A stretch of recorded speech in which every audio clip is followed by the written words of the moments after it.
नमस्कार, मैं हूं यश। एक मुलाकात कार्यक्रम में आप सभी का स्वागत है। दर्शक मित्रों, आज हम एक ऐसी शख्सियत से मिलने वाले हैं जो सुदर्शन सेना हिंदू संगठन के साथ जुड़े हुए हैं, गुजरात की राजनीति से बहुत परिचित है, बहुत सालों से गुजरात में रह रहे हैं। बलराम पांडेवाल हमारे साथ जुड़े हुए हैं। गुजरात की पॉलिटिक्स के बारे में भी हम जानेंगे, उनसे चर्चा करेंगे। बलराम जी, आपका हार्दिक स्वागत है करणी सेना आमुख न्यूज़ चैनल में। नमस्कार।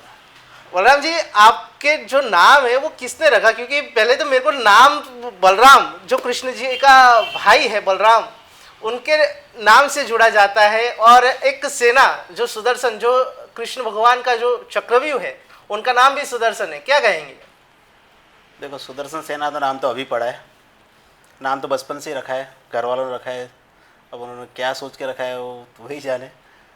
अभी एक हिंदुत्व को लेके चल रहे थे, हमारा नाम इसीलिए सुदर्शन सेना नाम रखा है कि लोगों की सेवा करें, जितना हो सके लोगों के हम काम आए, इसलिए घर वालों ने नाम रखा होगा, तो उस हिसाब से चल रहा है अभी तक।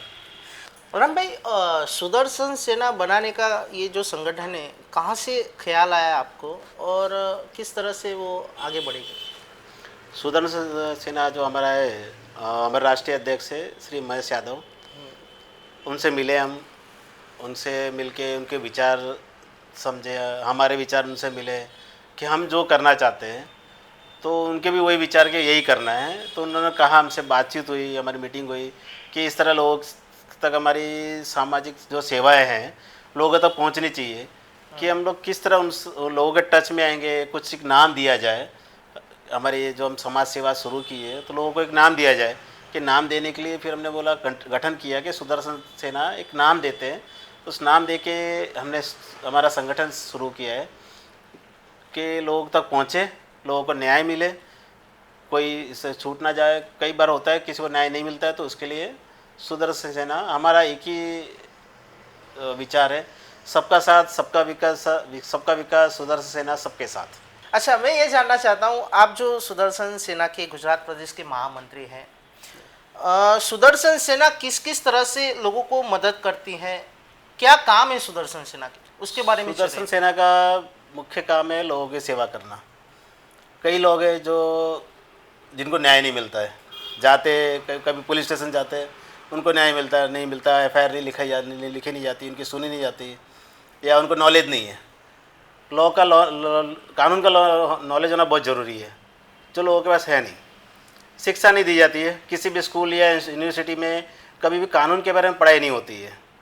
सिर्फ जो भी सब्जेक्ट होता है, सब्जेक्ट के रिगार्डिंग पढ़ाई होती है, पर लोगों को ऐसा नॉलेज नहीं है उस चीज़ का। तो हम लोग जो भी हमारे पास आते हैं, जिसको भी न्याय नहीं मिल रहा है, तो हम उसकी सेवा करते हैं। उनके लिए हम लोग हमेशा तैयार है, चाहे वो कभी 24 घंटे कभी भी हमारा को संपर्क कर सकते हैं, हम उसके लिए खड़े हैं। लेकिन बहुत सारे हिंदू संगठन हैं, जैसे कि विश्व हिंदू परिषद है, बजरंग दल है, बहुत सारे हिंदू संगठन हैं ऐसे छोटे मोटे। तो सुदर्शन सेना ऐसा तो क्या है सुदर्शन सेना में कि लोगों की मदद करेंगे? सुदर्शन सेना में ऐसा है कि मैं खुद मेरे कॉलेज के टाइम पे विश्व हिंदू परिषद से जुड़ा हुआ था। फिर कुछ कारण की वजह से मैं अलग हुआ। फिर हमेशा क्या होता है कि कभी बार डिसीजन जो लेना है हमको, लोगों के लिए हमारे ऊपर ही वो कोई डिसीजन नहीं दे सकते हैं, हमको उस बारे में आगे नहीं बढ़ सकते। तो हमने खुद ने सोचा है कि नया एक प्रयास किया जाए कि लोगों तक हम सीधे पहुँचे, किसी और के थ्रू नहीं। इसलिए हमने खुद का चालू किया समाज सेवा, कि हम खुद सब लोगों तक जाएंगे, हम जुड़ेंगे उनसे पूछेंगे उनको तकलीफ़ क्या है, वो हमारे पास आवे। तो इसलिए हमने ये सुदर्शन सेना का गठन किया है। गुजरात में किस तरह से काम करती है? गुजरात के अलावा कौन कौन से राज्य में सुदर्शन सेना है और कितने कार्यकर्ता है अभी गुजरात में? गुजरात में अभी स्टार्ट हुआ है सुदर्शन सेना का, और रिसेंटली अभी स्टार्ट हुआ, यूपी में स्टार्ट हुआ, और अगले मंथ कर्नाटक में भी स्टार्ट होगा। हम उत्तर प्रदेश में भी लोग जुड़े, यहाँ पे भी जुड़े, तो काफ़ी सारे लोग जुड़ रहे हैं हमारे साथ, तो हम उनको जोड़ रहे हैं हमारे लिए। अच्छा, आप हिंदू संगठन के बारे में बात करते हैं, क्योंकि अभी नवरात्रि चल रही है, और मैं ये सब बोल रहा हूँ कि हिंदुत्व के लिए अभी बहुत सारे मुद्दे चर्चा में आए हैं सामने। जैसे कि एक मंदिर है, वहाँ पे जो प्रसाद का जो मामला सामने आया है, तिरुपति मंदिर का जो प्रसाद है उसमें गौमांस का भी जिक्र हुआ है, वो भी सामने आया है। और भी बहुत सारे मुद्दे हैं, जैसे कि गुजरात में थोड़े समय पहले अंबाजी का जो मंदिर है, वहाँ पे भी जो मोहन थाल जो प्रसाद था उसका भी विवाद सामने आया है। तो सुदर्शन सेना ऐसे जो धार्मिक आस्थाओं के साथ लोग खिलवाड़ करते हैं, उसके बारे में कैसे देखती है और कैसे सहायता करेगी? नहीं, इसके लिए हमने बात की है। जो श्री बालाजी मंदिर में जो प्रसाद में जो हुआ है, एक्चुअली ये नहीं होना चाहिए।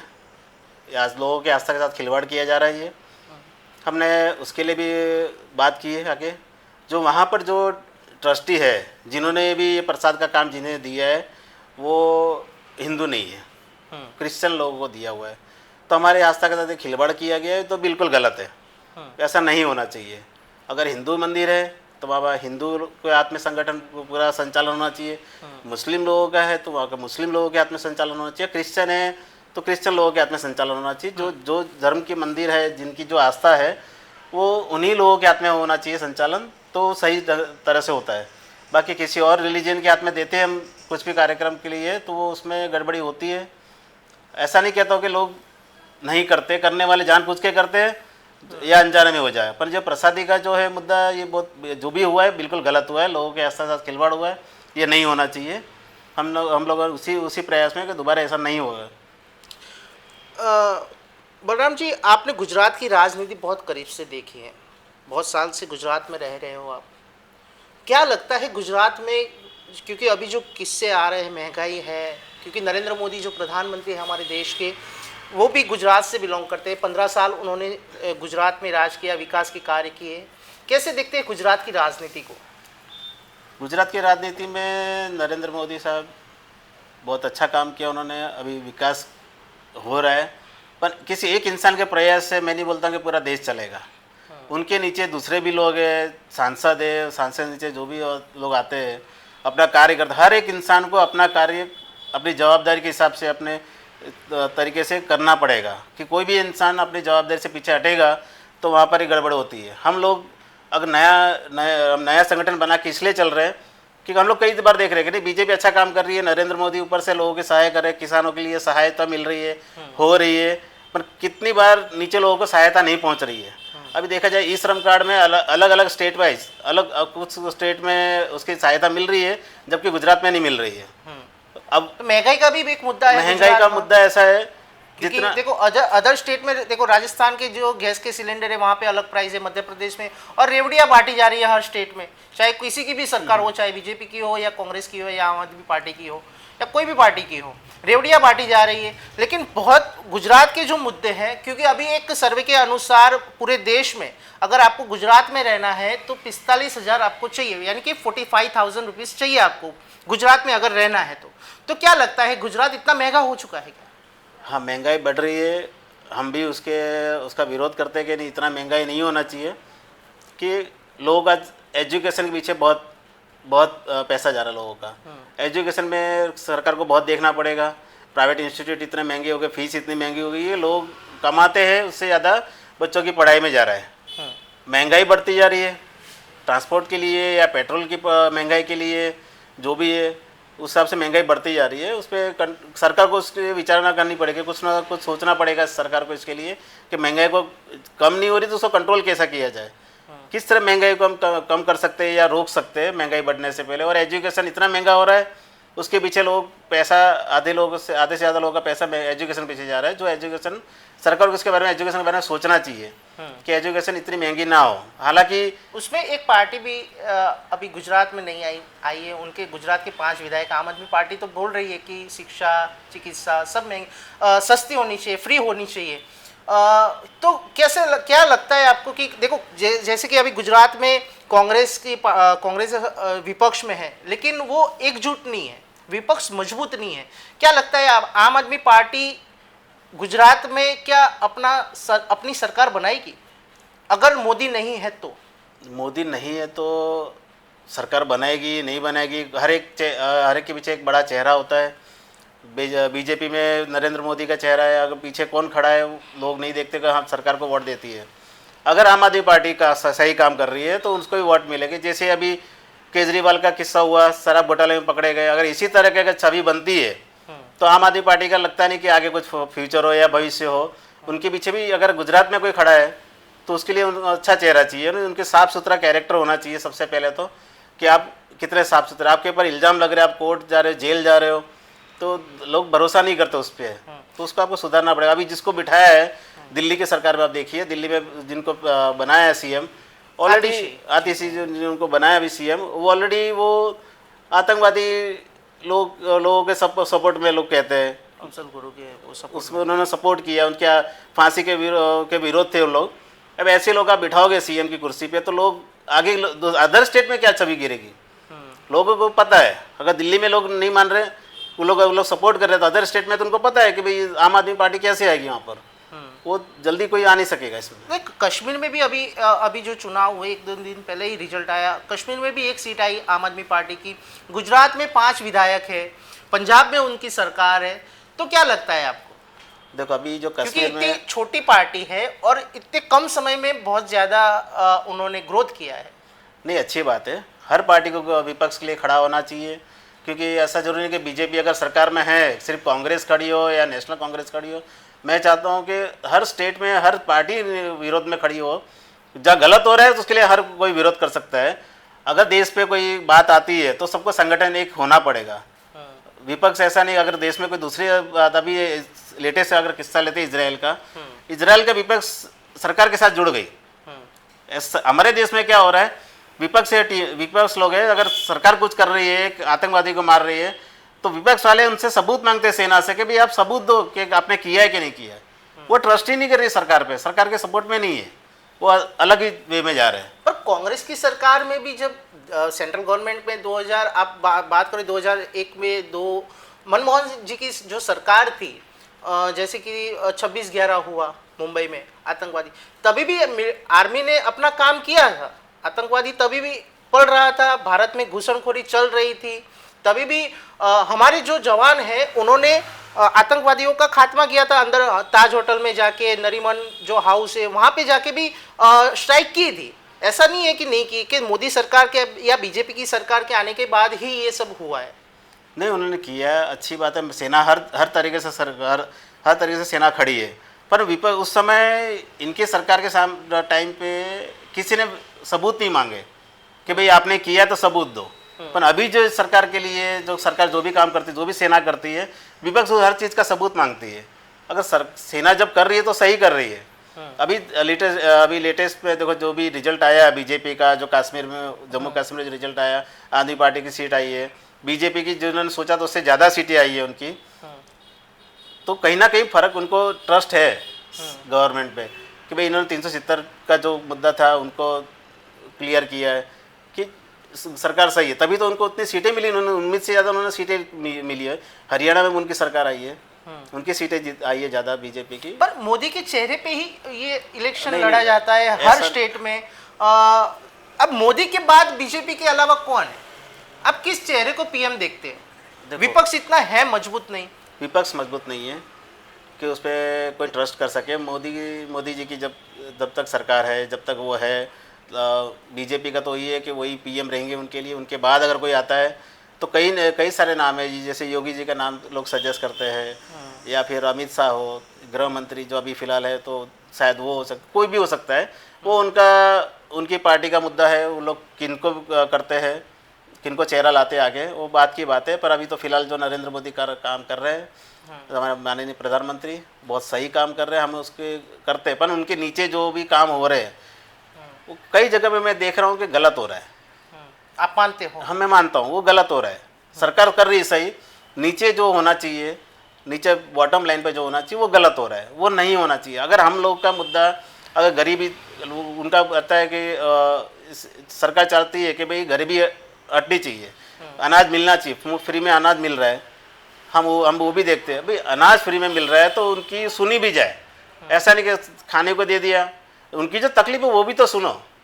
अगर लोग ट्रस्ट करते हैं, पुलिस पे ट्रस्ट करती है। कई लोग आते हैं जिनको लॉ का नॉलेज नहीं है, तो पुलिस पे ट्रस्ट करके जाते हैं, तो पुलिस वाले को सुनते नहीं है। कई बार ऐसा हो रहा है, उसके लिए हम लोग हमेशा खड़े मैं तत्पर रहे। गुजरात की राजनीति पे आना चाहूँगा, क्योंकि गुजरात की राजनीति आपने बहुत करीब से देखी है, बहुत सालों से आप रहे हो गुजरात में। बेसिकली आप कर्नाटक से हो, मैं दर्शकों को बता देता हूँ कि मैं भूल गया था कि बेसिकली बलराम भाई कर्नाटक से है, राजपूत है, क्षत्रिय है। बलराम भाई, मैं गुजरात की राजनीति को अच्छे से, क्योंकि मैं जब 2000 में दंगे हुए बहुत छोटा था, 2000 के नरेंद्र मोदी जी के आने के बाद क्या ऐसा चेंज हुआ? क्योंकि घटनाएं तो अभी भी बन रही है गुजरात में, चाहे वो बलात्कार की हो या भ्रष्टाचार की हो। क्या लगता है आपको कि क्या होना चाहिए गुजरात में? अभी भी 30 साल से सरकार है बीजेपी की, क्या लगता है आपको? देखो 2000 के दंगे हुए, समय सरकार भी थी, पुलिस कार्रवाई हुई, ईडी ने कार्रवाई की, सब लोगों ने की। नरेंद्र मोदी साहब पे कई इल्ज़ाम लगे, 10-12 घंटे उनको बिठाया गया, इंक्वायरी की गई, सब में उनको क्लीन चिट मिल गई है। जो एक हादसा था जो गुजर गया वो हुआ। अब आज की तारीख में जो आपने बोला है, जो घटना घट रही है इस समय, जो रेप हुए, वो नहीं होना चाहिए, ये बहुत गलत हुआ है, हम इसकी निंदा करते हैं। ये नहीं होना चाहिए ऐसा, और इसकी जल्द से जल्द कार्रवाई होनी चाहिए। जो रेपिस्ट पकड़े गए उनमें से एक की मृत्यु हो गई है नेचुरली, जो 4 है उसकी जल्द से जल्द, अभी कोर्ट ने फर्स्ट टाइम पे 3 दिन की रिमांड दी थी, अभी सेकंड पे टाइम पे 4 दिन की और रिमांड दी है, उन कस्टडी में दिया है उनको, उनकी कार्रवाई चल रही है। जितनी जल्दी हो सके उसका रिजल्ट आना चाहिए। उनकी मांग थी कि भाई महिला कोर्ट में इनका केस ट्रांसफ़र हो जाए, उसके लड़ रहे, ताकि एक महिला जो उसकी आप बीती उसको बतानी है, तो दूसरी महिला अगर जज होती है तो क्लियरली बात होती है, तो खुल के बात होती है, वो जो प्रैक्टिकली जो हुआ है वो सामने आता है। तो इसलिए उनकी जो बोला था उन्होंने कि भाई हमको महिला कोर्ट में ट्रांसफ़र करो, तो उसकी भी कार्रवाई चल रही है, वो भी होगा। हम लोग चाहते हैं कि जितनी जल्दी हो सके इसका रिजल्ट निकले। पर ऐसा तो क्या है, देखो निर्भया कांड हुआ 2011 में, अब सोचो कि इतने साल हो गए, तभी भी हम लोग सब सोच रहे थे कि बेटी को बचाना चाहिए, बेटी सुरक्षित होनी चाहिए। गुजरात में भी अभी दाहोद में भी 6 साल की बच्ची के साथ हुआ, उसके बाद तुरंत दूसरे ही दिन बड़ौदा में एक बच्ची के साथ रेप हुआ, सूरत में हुआ। ऐसी कई सारी देश में बहुत सारी घटनाएं, बलात्कार के केसेस बहुत सारे, तकरीबन अब गुजरात की हम बात करें तो बहुत सारे ऐसे केसेस है जो सामने नहीं आते, ये सामने आए हैं। तो आपको क्या लगता है गुजरात कितना बच्चियों के लिए सेफ है? क्योंकि सरकार तो देश की बच्चियों की सुरक्षा की बातें करती है बड़ी बड़ी, एक रोल मॉडल है गुजरात देश के लिए। देखो ये ऐसा नहीं कि गुजरात में हुआ है, हर स्टेट में होता होगा, पर यहाँ पर जो हाईलाइट हुआ है लोगों के सामने आया है, तो बात हो रही है गुजरात के लेके। तो इसके लिए जो सरकार हर प्रयास कर रही, कदम उठा रही है, हम इस पर फोर्सफुली हम लोग प्रेशर डाल रहे हैं कि इसका भाई जल्द से जल्द से इसका रिजल्ट आए। जो भी गुनहगार है उनको सज़ा मिलनी चाहिए और जल्द मिलनी चाहिए। और मैं बोलता हूँ जहाँ तक बच्चियों का सवाल है, होना चाहिए, जहाँ तक बच्चियों का सवाल है, फर्स्ट प्रायोरिटी उनके पेरेंट्स की होती है कि भाई ये हो रहे हैं, अपनी बच्चियों को सेल्फ डिफेंस सिखाया जाए। ऐसा नहीं कि एजुकेशन दिया, स्कूल भेज दिया आए, कॉलेज भेज दिया आए, सेल्फ डिफेंस हर बच्ची को होना चाहिए कि भाई आना चाहिए उनको। सेल्फ डिफेंस क्या है, गुड टच क्या है, बैड टच क्या है, जो बच्चों को बताते हैं स्कूल में, टीचर्स भी सिखाते हैं गुड टच क्या है, बैड टच, और छोटे बच्चों को बताया जाता है। जो थोड़े बड़े उनको सिखाया जाना चाहिए सेल्फ डिफेंस क्या है। आज के टाइम पे हमारे देश की रोल मॉडल बोले रानी लक्ष्मीबाई। जब भी किसी के ख्याल में आता है कि कोई लेडीज़ है, कोई लड़की है जो जिन्होंने आत्मरक्षा के लिए हथियार उठाया, तो सीधा की ख्याल आता है रानी लक्ष्मीबाई। हमारे हिंदुस्तान के लिए पूरी दुनिया की रोल मॉडल है।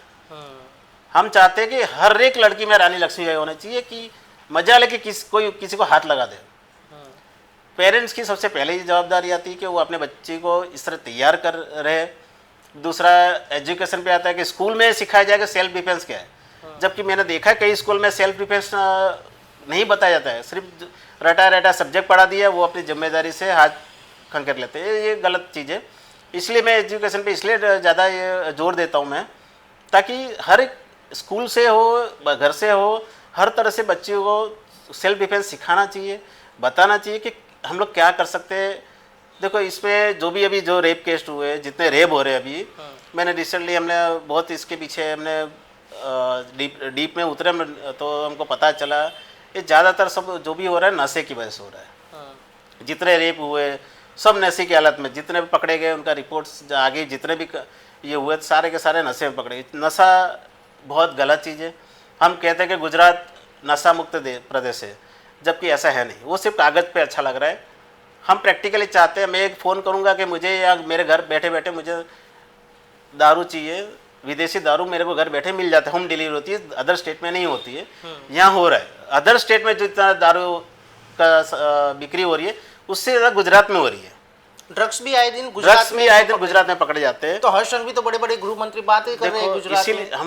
हम लोग जो नई संस्था बनाई है हम लोगों ने क्यों, अगर आज की तारीख में आप देखिए खबर सुनने मिलेगी आपको न्यूज़ के थ्रू, आपके न्यूज़ के माध्यम के थ्रू खबर सुनने मिलेगी इतने करोड़ का ड्रग्स पकड़ा गया।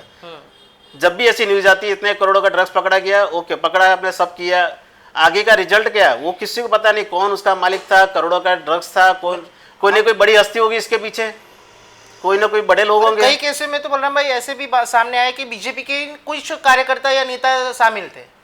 हाँ तो वो एक्सपोज होने चाहिए। दिक्कत यही है ना हमारे यहाँ पार्टी पर एक्शन क्यों नहीं ले रही है? पिछले गुजरात में तो उनकी ही सरकार है, बीजेपी की सरकार है, सेंट्रल गवर्नमेंट में भी उसकी सरकार है।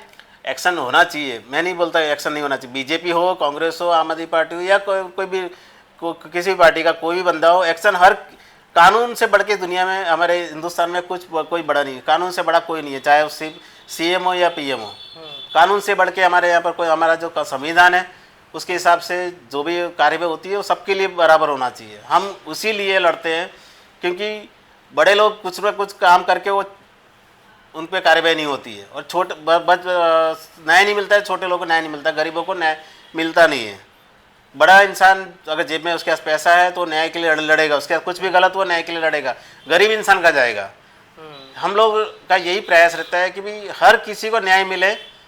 सरकार हमारा अपना काम कर रही है, हम इंडिविजुअली हम समाज सेवा कर रहे हैं। हमारा यही रहता है उद्देश्य कि भाई हर गरीब, तो अगर कोई भी आता है, कोई बड़ा इंसान भी आएगा हमारे पास, क्या उसके साथ गलत हो रहा है, वो गलत के लिए हम लोग खड़े हैं कि उसके साथ गलत ना हो, उसको उसका न्याय मिलना चाहिए।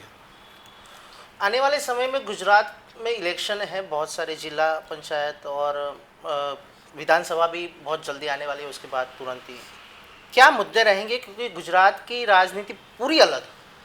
क्योंकि मैं गुजरात पे इसलिए जोर दे रहा हूँ क्योंकि प्रधानमंत्री यहाँ से बिलोंग करते हैं।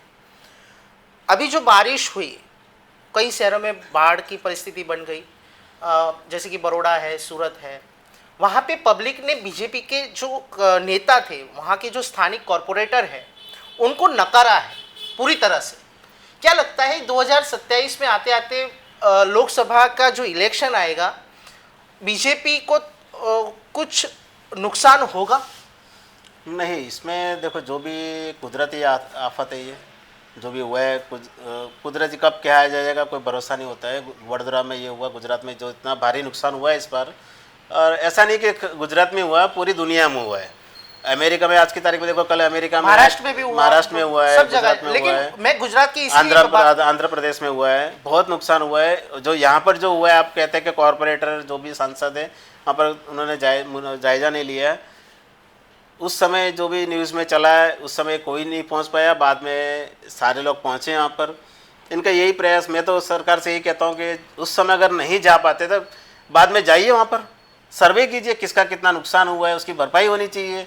अगर किसान का नुकसान हो रहा है उसको उसका हर्जाना मिलना चाहिए, सरकार को देना चाहिए। जब हम इतने लोग टैक्स भरते हैं, टैक्स पे सरकार चल रही है, तो हर किसी को उसकी सहायता मिलनी चाहिए। अगर शहर में हो रहा है तो उनको उसकी सहायता मिलनी चाहिए। ये करेगी, अगर नहीं करेगी, कांग्रेस ने नहीं किया कांग्रेस चलेगी, बीजेपी नहीं करी तो बीजेपी चली जाएगी। कांग्रेस ने तो बहुत सारे काम किए, जैसे कि बड़े बड़े अस्पताल बनाए, कंप्यूटर टेक्नोलॉजी वही लाए। हाँ, माना कि बीजेपी ने उनका सदुपयोग किया, लेकिन कांग्रेस ने भी तो विकास तो किया ही है ना। कांग्रेस ने नो डाउट विकास किया। हर जो प्रधानमंत्री हुए, एम्स बड़ी लाए, जो प्रधानमंत्री हुए, उन सब ने अपने अपने हिसाब से विकास किया।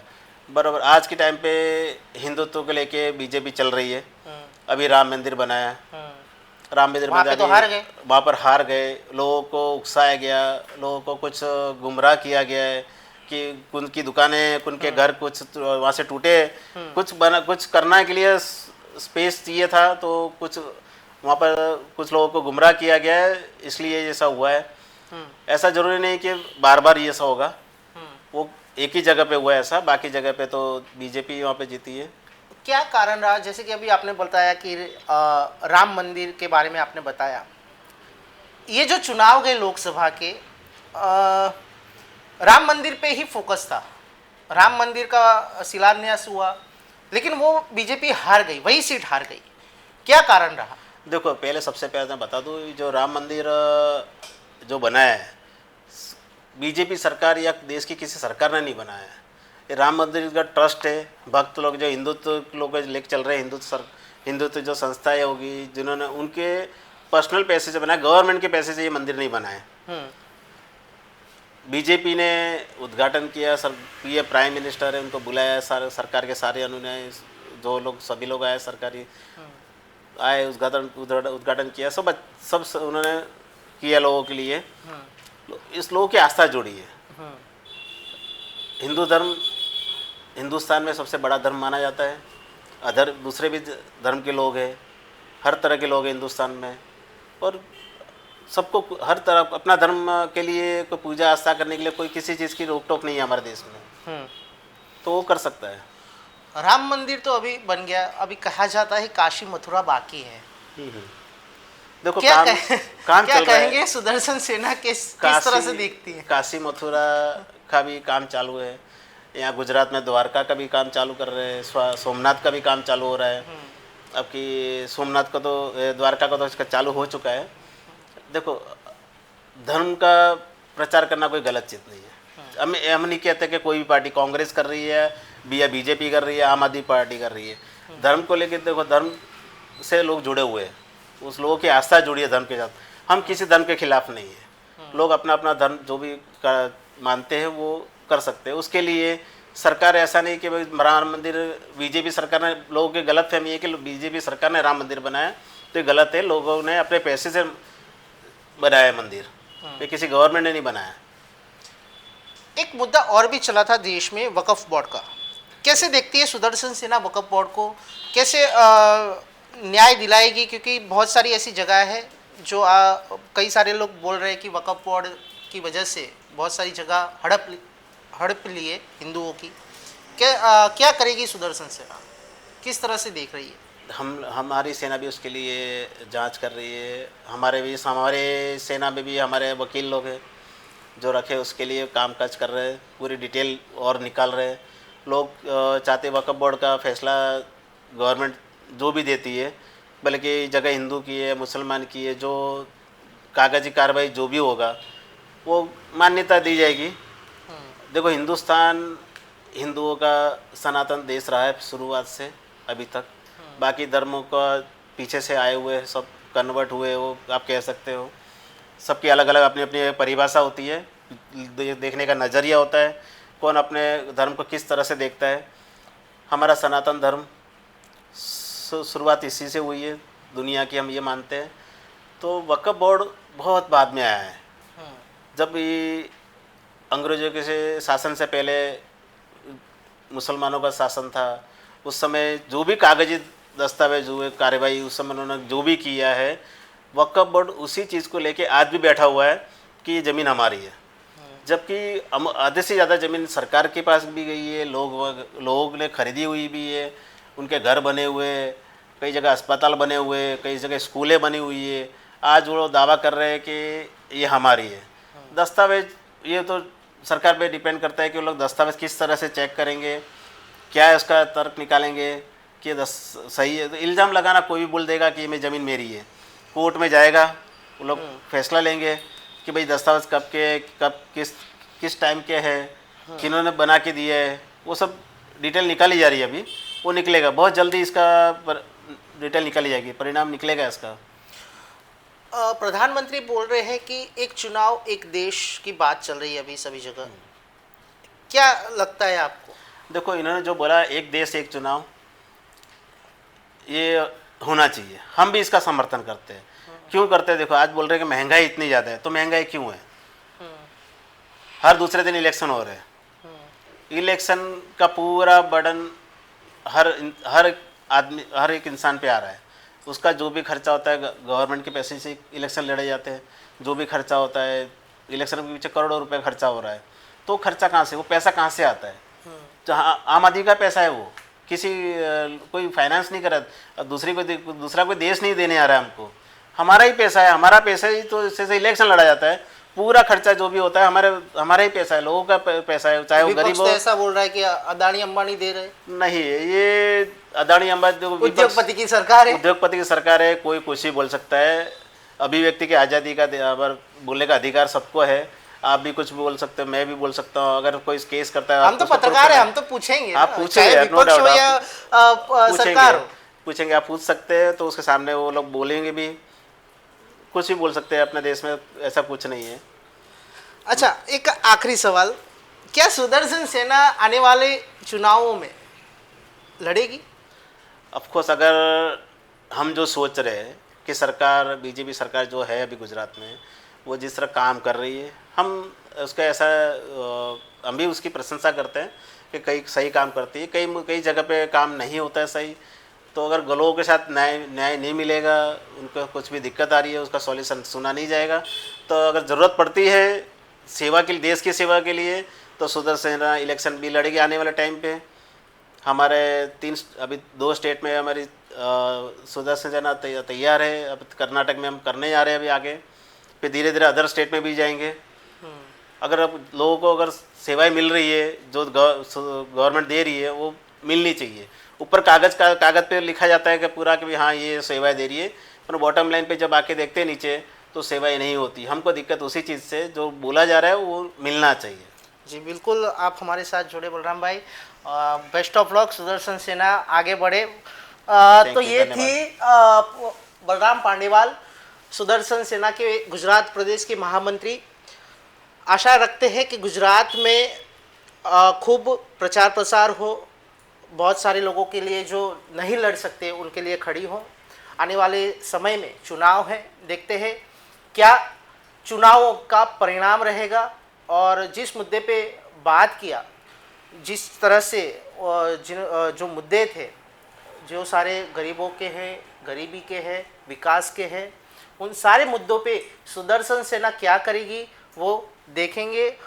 तो ये थे बलराम पांडेवाल, गुजरात प्रदेश के महामंत्री, जिन्होंने सुदर्शन सेना के बारे में बताया और गुजरात में आने वाले चुनाव में किस तरह से काम करेगी वो देखेंगे। तो बस दर्शक मित्रों, आज के कार्यक्रम में इतना ही। एक मुलाकात कार्यक्रम में और एक शख्सियत के साथ मुलाकात करेंगे। नमस्कार।